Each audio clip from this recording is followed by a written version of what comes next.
Bonsoir à vous tous. J'aimerais vous encourager ce soir à tourner dans la seconde épître de Paul à Timothée au chapitre 3. 2 Timothée, chapitre 3. Ce soir, nous allons débuter une mini-série sur le sujet de l'enlèvement de l'Église et plus spécifiquement sur cet événement béni, cette bienheureuse espérance du chrétien par rapport à la période de tribulation décrite dans la prophétie biblique. On aimerait considérer si la Bible révèle que cet enlèvement sera avant, pendant ou après la tribulation décrite dans les Écritures. Les trois positions ne peuvent être vraies et elles sont exclusives des autres. Alors, on doit découvrir par la grâce de Dieu ce qu'il nous a révélé pour nous permettre de comprendre son plan pour l'avenir. C'est certain qu'après plus de 30 ans que je prends position pour l'importance de l'eschatologie biblique ou la prophétie des derniers temps d'après les Écritures, j'ai entendu toutes sortes de choses à travers ces années-là. Certains vont affirmer que toute la question de la prophétie, c'est vraiment inutile, c'est vain, parce que les événements dits eschatologiques ne se produiront pas vraiment. Ils ne sont que de beaux passages qui décrivent symboliquement la victoire du bien sur le mal, ou la victoire de Jésus-Christ sur Satan, la victoire de l'Église sur le monde. Ils sont de belles leçons morales pour aider le croyant avec les combats de sa vie, mais certainement pas des événements à venir dans le plan de Dieu, loin de là. Donc, on a une approche allégorique, on spiritualise, on nous dit il ne faut pas s'attendre que Dieu nous a révélé ce qui s'en vient dans l'avenir. D'autres vont entendre les conclusions, par exemple, de cette étude ou de d'autres étudiants de la prophétie biblique concernant la séquence des événements. Ils vont dire non, ça ne se produira pas comme cela. L'enlèvement ne se produira pas à ce moment-là selon la séquence présentée ou l'ordre chronologique que vous proposez.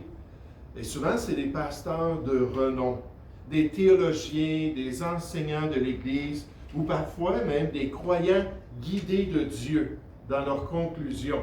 Donc, des soi-disant prophètes modernes qui vont arriver à des conclusions qui vont être divergentes de ce qui est proposé dans notre série. Et dès qu'on entend ça, pour eux, la question devrait être réglée dans nos cœurs parce qu'ils nous ont dit que ça ne serait pas comme ça que ça va se passer. Il faut prendre leurs paroles, fermer nos yeux, fermer notre intellect, fermer notre quête d'étudier les Écritures, d'analyser la parole de Dieu pour tout simplement accepter leur imminence, leur notoriété et même leur spiritualité, alors qu'eux ont la vraie réponse qui vient du Seigneur. Juste en passant, si quelqu'un entend cette série et n'est pas du tout d'accord avec la conclusion, il n'y a aucun problème. Pour moi, je vous propose ce que j'ai vu à travers les années et ce que je crois que la parole de Dieu nous dit. Et si vous n'êtes pas d'accord, mais gloire à Dieu, que chacun de nous, la Bible nous dit, on va rendre compte à Dieu pour nous-mêmes. Chacun de nous, on a la responsabilité d'examiner ce qui est agréable au Seigneur, d'examiner toutes choses, la Bible nous dit, pour pouvoir arriver à des conclusions qui plaisent à Dieu. Donc, on est libre d'avoir d'autres perspectives. D'autres personnes vont affirmer que toute la question produit des divisions dans le corps de Christ. Ça, c'est très, très populaire. On devrait se concentrer sur les choses de base. On devrait s'arrêter seulement au lait de la parole. On devrait se limiter à l'évangile de Jésus-Christ et tous être unis ensemble. Parce que lorsqu'on se concentre sur ces événements-là dans l'avenir, on est en train de causer des divisions. Et ça doit être évité coûte que coûte. Il ne faut pas enseigner la prophétie biblique. Il ne faut pas y faire référence. Il ne faut pas influencer nos enseignements parce que Dieu a révélé dans la parole de Dieu et qui peut nous guider même dans nos pratiques chrétiennes. Comme ce cher chrétien qui avait débuté son assistance à notre Église, notre assemblée au Saguenay, et qui recevait sa formation de pilote des forces canadiennes à la base de Bagotville. Il m'avait partagé que le regroupement chrétien dans lequel il était ne pratiquait pas le baptême des nouveaux croyants. Quand quelqu'un acceptait le Seigneur, tout ça, il ne les baptisait pas. Et il n'enseignait même pas qu'il fallait se faire baptiser. Et la raison, c'était que c'était trop controversé. Certains le pratiquent par immersion. Certains le pratiquent par aspersion. On est mieux d'éviter la question et la pratique si ça fait de la division dans l'Église de Jésus-Christ. Et non seulement ça, il me dit qu'il ne pratiquait pas non plus l'ordonnance du repas du Seigneur. Donc, 2 grands commandements du Nouveau Testament. Pourquoi? Parce qu'encore une fois, il y avait une question de la fréquence, il y avait une question de comment la pratiquer. Est-ce qu'on va prendre du vin alcoolisé ou du jus non fermenté? Ah, c'est trop controversé, alors on ne pratique pas ces choses-là. Et bien souvent, les gens disent la même chose concernant la prophétie. Puisque c'est controversé, puisque tous les chrétiens ne voient pas les choses de la même manière, au lieu de dire, on va être assez mature et avouer qu'il y a des divergences dans l'Église de Jésus-Christ et on va apprendre à marcher ensemble. On va apprendre à s'aimer malgré nos distinctions. Au contraire, ils disent qu'on ne devrait pas aborder la question de la prophétie biblique. Maintenant, qu'est-ce que les Écritures nous disent sur la question de l'utilité de la prophétie? 2 Timothée, ce soir, chapitre 3, à partir du verset 16. 2 Timothée, chapitre 3, verset 16, on nous dit « Toute Écriture est inspirée de Dieu et utile. Toute Écriture est utile pour enseigner, pour convaincre, pour corriger, pour instruire ou entraîner dans la justice, afin que l'homme de Dieu soit accompli. » Toute Écriture est nécessaire pour qu'on soit pleinement mature, pleinement développé spirituellement, accompli, et la Bible nous dit propre à toute bonne œuvre. Maintenant, pensez à la question prophétique. La prophétie biblique, quelque 27% du texte biblique était prophétique. 8300 versets sur les 31 000 versets de la Bible est inspiré, utile, nécessaire pour notre croissance spirituelle, nécessaire pour notre développement dans le Seigneur, nécessaire pour nous permettre d'avoir un équilibre biblique qui nous permet d'accomplir le plan de Dieu. Alors ici, le texte biblique nous dit clairement, la prophétie biblique, c'est utile pour nous. C'est quelque chose qu'on devrait considérer. C'est pourquoi Paul dit aux Thessaloniciens, ne méprisez pas les prophéties. 1 Thessaloniciens chapitre 5 au verset 20. C'est pourquoi Jean a reçu la révélation que la bénédiction accompagnait ceux et celles qui lisaient, entendaient et retenaient le contenu biblique de la prophétie. Apocalypse chapitre 1 au verset 3, Apocalypse chapitre 22 au verset 6 et 7. Quelle bénédiction que ceux qui prennent à cœur la prophétie et qui marchent dans leur vie chrétienne avec les lunettes de la foi influencées par le contenu prophétique vont avoir sur leur vie. C'est pourquoi Pierre a affirmé que la lumière de la prophétie servait à éclairer le chrétien dans les ténèbres de son expérience personnelle et que Dieu le voulait ainsi. 2 Pierre, chapitre 1, au verset 19. C'est impossible de dispenser droitement la parole de notre Dieu sans bien le faire pour la question de la prophétie biblique. 2 Timothée 2,15. Ça nous dit qu'on doit bien dispenser la parole, et une bonne partie de la parole, c'est la prophétie. On doit bien le faire. Et on ne peut partager tout le conseil de Dieu sans s'attarder sur la question de l'avenir et du plan de Dieu pour le croyant, pour le monde, les nations et pour Israël. Acte 20, versets 26 et 27, un pasteur, un dirigeant de l'Église de Jésus-Christ ne peut pas avoir des mains pures s'il n'a pas donné tout le conseil de Dieu, incluant la prophétie biblique. Donc, ce que j'aimerais vous proposer ce soir, c'est d'utiliser une section d'un petit document que j'ai écrit sur l'enlèvement, il y a bien des années de cela, et de prendre la section qui parle de la chronologie des événements et qui explique pourquoi la position que l'enlèvement va se produire avant la tribulation, c'est une position qui est basée sur un raisonnement biblique ou des raisons particulières. J'aimerais, à travers cette mini-série, qu'on puisse voir 5 raisons pour lesquelles on peut croire avec certitude que l'enlèvement va se produire avant la tribulation. Et par conséquent, que les chrétiens n'auront pas peur à cette période qui est très particulière dans la prophétie biblique. Maintenant, ça ne veut pas dire qu'ils n'expérimenteront pas de difficultés, qu'ils n'expérimenteront pas de persécution.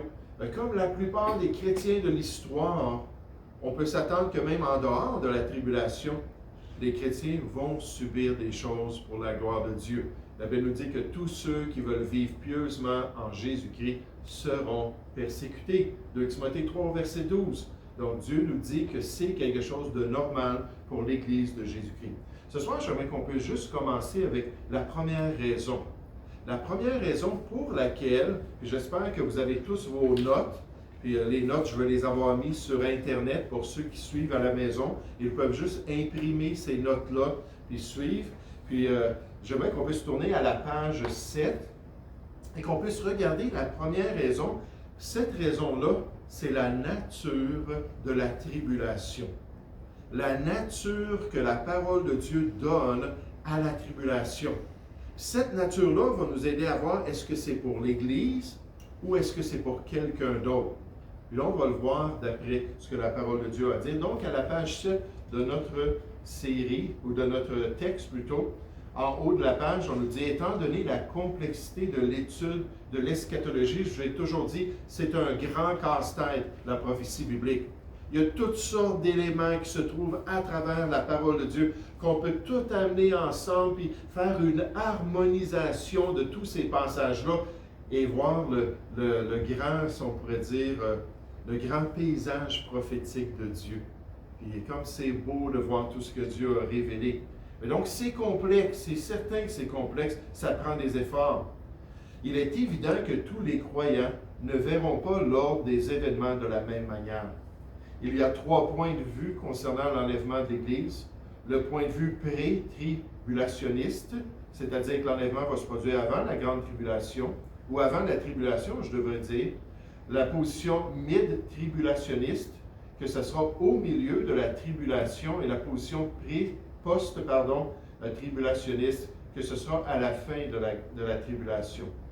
Donc, certains voient l'Église enlevée avant la tribulation. Je suis désolé, c'est une erreur de marquer grande tribulation. Je ne sais pas pourquoi j'ai fait cela. Ça fait des années et je n'ai pas pris le temps de corriger. Mais c'est la tribulation, la période de 7 ans de tribulation, au milieu de la tribulation ou à la fin de la tribulation. C'est-à-dire que l'Église passe à travers toute la tribulation. Nous croyons que la Bible enseigne la position pré-tribulationniste, et c'est ce que je vais défendre avec ces 5 raisons. Nous allons essayer d'expliquer pourquoi nous prenons cette position par les arguments suivants, et on va juste regarder le premier argument ce soir. Et le premier argument, c'est à cause de la nature de la grande tribulation. Si vous voulez aller à la page 8, et toujours au point A, à cause de la nature de la grande tribulation. Pourquoi est-ce que Dieu a prédéterminé qu'il y aurait une telle période à la fin de l'histoire de l'homme? Pourquoi, à la fin des temps, est-ce qu'on va être témoin de ces fléaux-là qui vont ruiner la planète Terre pendant cette période de tribulation? Quels sont les buts de Dieu? Quels sont ses objectifs? Dans Proverbe 16, au verset 4, on nous dit « L'Éternel a tout fait pour un but. » Et notre Dieu, c'est un Dieu d'objectifs, c'est un Dieu de buts qui sont nécessairement déterminés par le conseil de sa volonté même. Et Dieu a des objectifs, mais c'était quoi l'objectif pour la tribulation?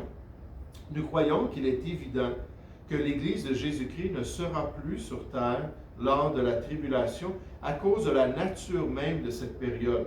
Il y a 2 aspects de la nature de cette période qui confirment ceci. Premièrement, que cette période est pour la nation d'Israël. Ça, j'espère qu'à travers cette mini-série-là, ça va rentrer quelque part dans notre pensée, ça va rentrer dans notre cœur, que quand on pense à la tribulation, on pense à Israël. La tribulation, c'est pour Israël. La tribulation a un objectif particulier pour le peuple juif, les descendants de Jacob.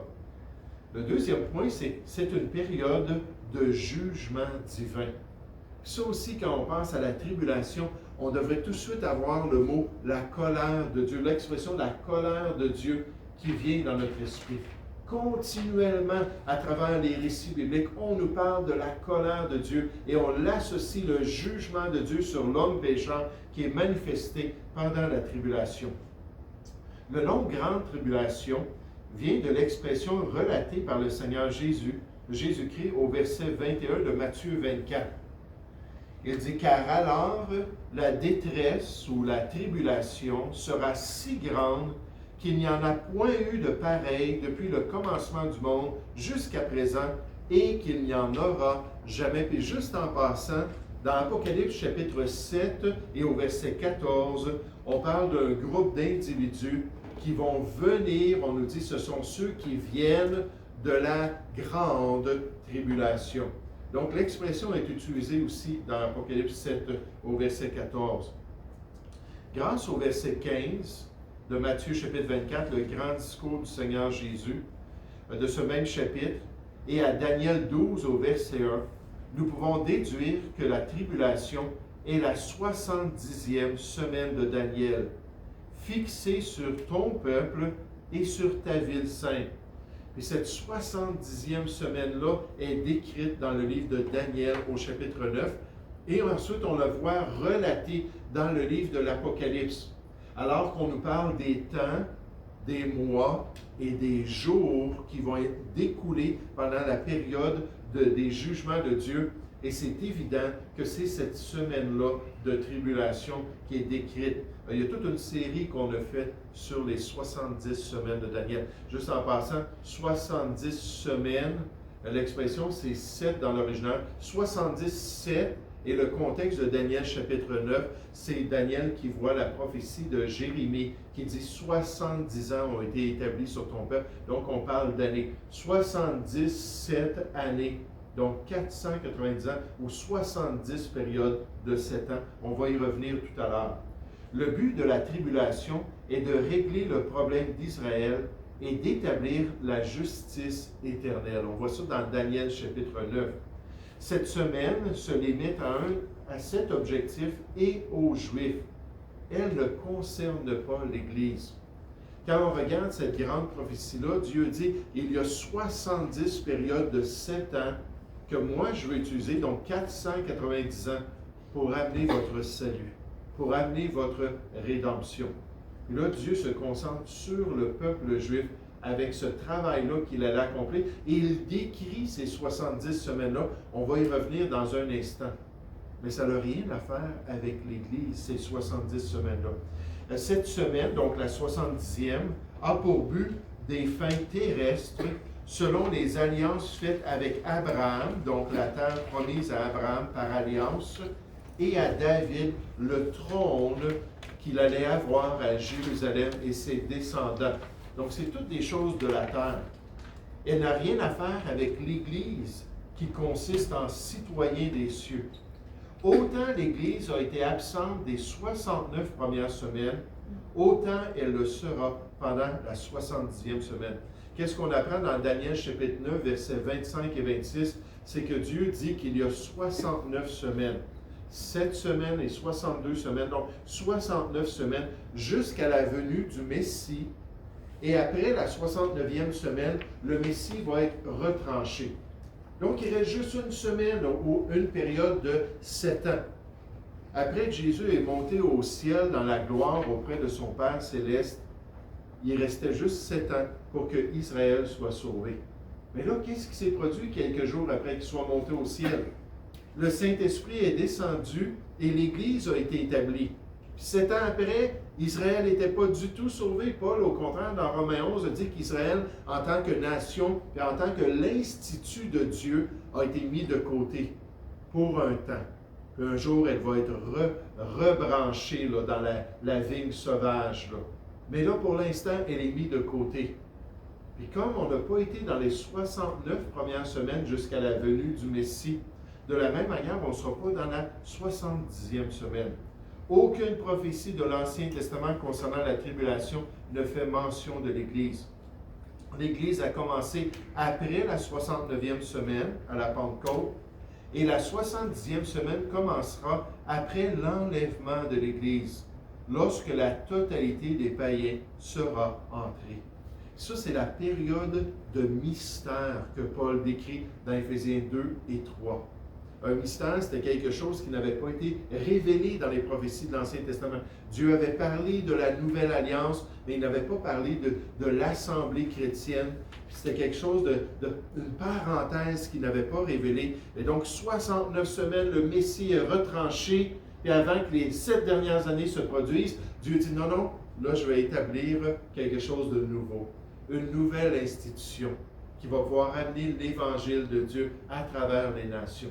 Et quand cette institution-là va avoir complété son œuvre et que le dernier païen va être rentré dans l'œuvre de Dieu, à ce moment-là, il va pouvoir partir. Et là, à partir de là, Dieu va reprendre Israël et ça va être le centre même de son plan sur la terre. La dernière semaine, c'est-à-dire la tribulation, va pouvoir s'exécuter et l'Église ne sera plus là. L'Église a commencé après la 69e semaine et la 70e semaine commencera après l'enlèvement de l'Église, lorsque la totalité des païens sera entrée. Un autre nom pour la grande tribulation est un temps où la tribulation, encore une fois, est un temps ou une période d'angoisse pour Jacob. Et ça, c'est décrit dans Jérémie chapitre 30. C'est très intéressant. Tout ce que le peuple d'Israël va subir comme pression, comme difficulté. Puis en passant, Jacob ici, c'est le nom aussi d'Israël. C'est la même personne, les descendants d'Israël. Puis là, au chapitre 31 et au chapitre 32, on parle de leur salut. On parle de la délivrance, on parle d'un nouveau cœur, on parle que l'idolâtrie va être enlevée du milieu de ce peuple-là, que là maintenant, il va avoir l'Esprit de Dieu en eux et qu'ils vont suivre la parole de Dieu, ils vont être le peuple de Dieu, mais ils doivent passer par cette tribulation-là avant d'arriver à ce salut merveilleux. Mais encore une fois, l'Église n'aura rien à faire dans tout cela. Ici, nous voyons encore une fois l'objectif du Seigneur, travailler avec son peuple d'Israël.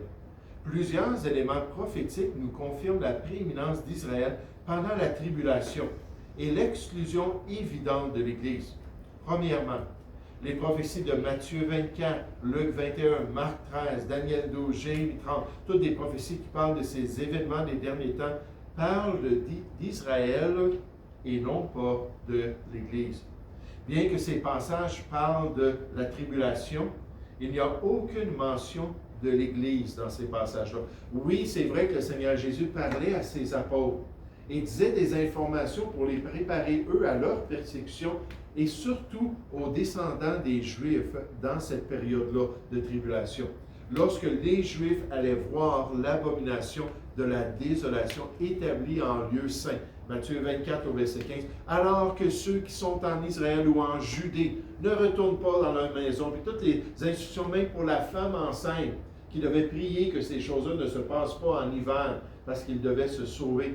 Tout cela qui sont enseignés aux apôtres par le Seigneur Jésus et au peuple, mais c'était pour les descendants de Jacob. C'est eux qui allaient expérimenter ça. On ne mentionne jamais l'Église. Quelqu'un peut dire, oui, mais Jésus n'a jamais mentionné l'Église dans son enseignement. C'était pas ça qui était important. Il était en train de former ses apôtres, et eux, ils allaient fonder l'Église un peu plus tard. Vous savez, c'est pas vrai, cela. Dans Matthieu chapitre 16, Jésus parle à Pierre, puis il a dit, tu es Pierre, et sur ce roc, je bâtirai mon Église, je bâtirai mon assemblée. Dans Matthieu chapitre 18 au verset 15, il dit, si ton frère a péché, va et reprends-le lui seul, et ensuite, s'il ne t'écoute pas ou s'il t'écoute, là, ça va jusqu'à, mais dis-le à l'Église, qui n'était pas encore fondée. Mais il pouvait mentionner cela parce que ça allait être une particularité de l'Église chrétienne qui était fondée par Jésus-Christ, lui-même qui est la tête de cette institution-là. Alors, si l'Église allait faire partie de la tribulation dans tous ces passages-là où Jésus enseignait sur le sujet, il dirait, mais quand l'Église verra l'abomination de la désolation, puis quand l'Église sera persécutée à cause de mon nom, puis quand l'Église... Il n'a jamais mentionné ça et il aurait pu le faire. Ce n'était pas le contexte. On parle de Jérusalem, on parle du temple, on parle d'Israël qui est persécuté à l'extrême, mais pas de l'Église. Un deuxième point. Un autre exemple de ce fait est l'absence de l'Église dans les chapitres 4 à 19, tandis qu'Israël y est bien. 4 à 19 du livre de l'Apocalypse. Ça, on va y revenir, la chronologie du livre de l'Apocalypse et le fait qu'on commence avec l'Église dans les 3 premiers chapitres, c'est juste ça qui est important. Et tout à coup, oups, on décrit ce qui se passe pendant la tribulation et on ne mentionne plus l'Église.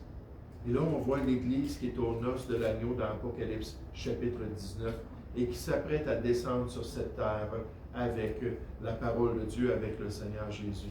Pourquoi dans toute cette description-là, on ne mentionne pas l'Église? Oui, on va mentionner toutes sortes de personnes, même des croyants en Jésus-Christ, mais là, ce n'est plus l'Église, c'est des gens qui vont être évangélisés pendant cette période de tribulation-là. C'est l'Église qui est la cible des attaques du diable. C'est l'Église, qui fait l'évangélisation. C'est l'Église qui est la cible des attaques du diable. C'est contre Jérusalem que les nations se tournent. Ce sont les témoins d'Israël qui sont mis en contraste avec la fausse Église de l'Antéchrist dans les chapitres 17 et 18, et non l'Église. Dans Apocalypse chapitre 14, on les présente, ces serviteurs-là, puis l'Église est la vraie épouse de Christ. Et pourtant, elle n'est pas mentionnée dans le passage. Pourtant, elle n'est pas mentionnée malgré les 115 références qui se trouvent dans le restant du Nouveau Testament. Un autre aspect qu'on doit considérer sur cette nature-là de la tribulation, c'est l'aspect qui nous montre que c'est un jugement divin. C'est un jugement, c'est une période de jugement de la part de Dieu qui va enlever carrément le règne de la planète Terre d'entre les mains des hommes. Non seulement d'entre les mains des hommes, mais aussi d'entre les mains du malin. Quelqu'un me demandait aujourd'hui, est-ce que c'est Dieu qui règne sur la terre ou est-ce que c'est Satan qui est le Dieu du siècle présent? Et ma réponse, c'est les deux. Les deux. Dieu souverainement a confié, a délégué à Satan un rôle et une influence qu'il contrôle parfaitement. Et la Bible dit que le monde entier est sous la puissance du malin. Donc oui, il y a cette influence spirituelle-là, spirituelle derrière les nations, spirituelle derrière l'homme inconverti. On n'a pas à lutter, la Bible dit dans Éphésiens 6:12, contre la chair et le sang. On a à lutter contre les dominations, contre les autorités, contre les princes de ce monde de ténèbres, les esprits malins dans les lieux célestes, parce qu'ils sont là et qu'ils agissent, ils excitent les fils de la rébellion à encore plus de rébellion. Donc il y a vraiment un combat spirituel. Et Dieu nous dit que la tribulation, ça va être le temps où il va juger l'être humain et son péché. On donne différents noms à cette période-là. Premièrement, on l'appelle la colère. Regardez juste un verset dans Apocalypse chapitre 15 au verset 1. Mais continuellement, on est en train de parler de la colère de Dieu qui est en train de se manifester. La parole de Dieu nous dit dans Romains chapitre 1 au verset 18 que la colère de Dieu se manifeste du ciel contre toute impiété et toute injustice des hommes. Donc évidemment qu'à un moment donné, il faut que ça se manifeste. Et quand ça va être les nations entières qui vont s'unir dans leur rébellion, une grande apostasie qui est prédite dans 2 Thessaloniciens 2 au verset 3.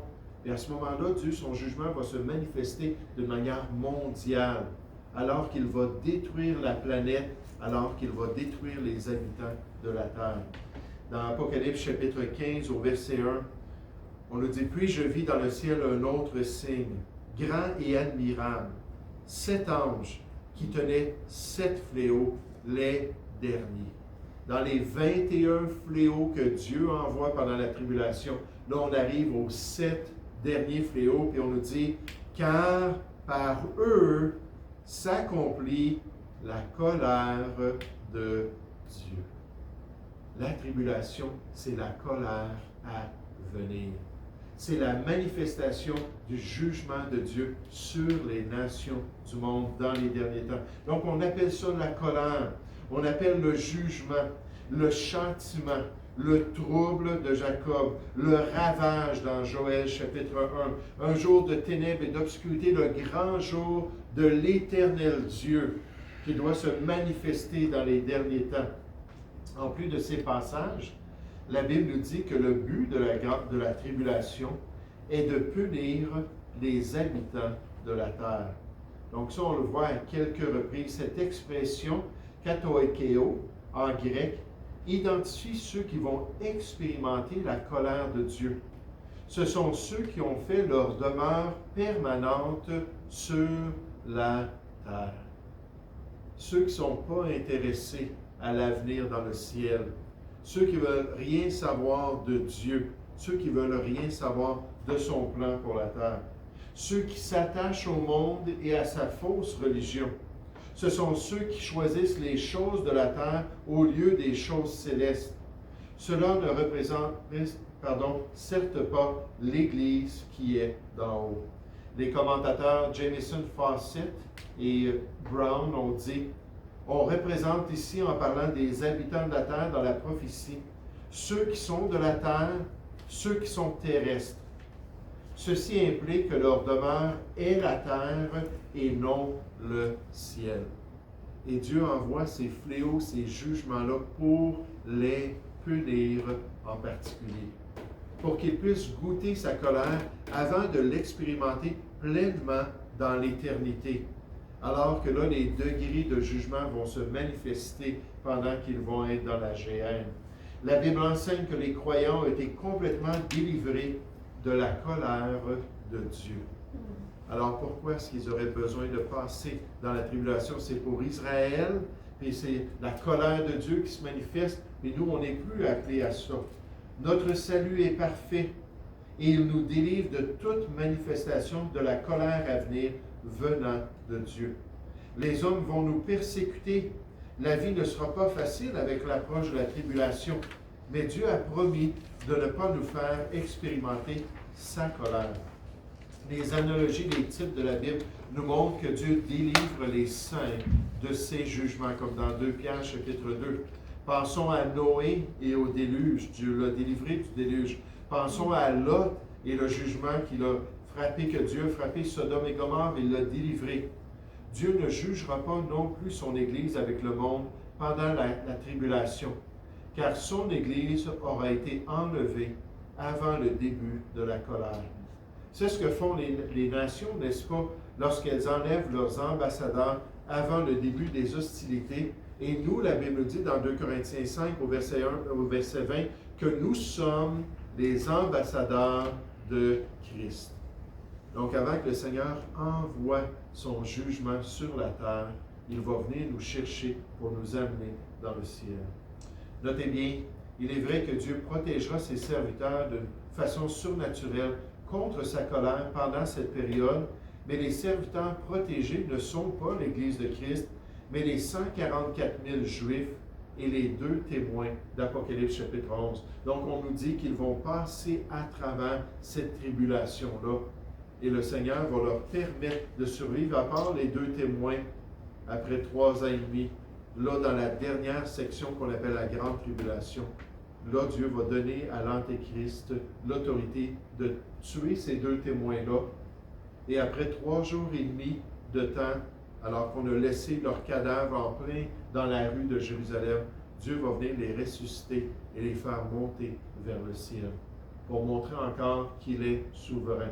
On peut tuer le corps, mais on ne peut pas tuer l'âme. Et c'est seulement Dieu qui peut le faire. Donc ça, ce soir, c'était mon introduction.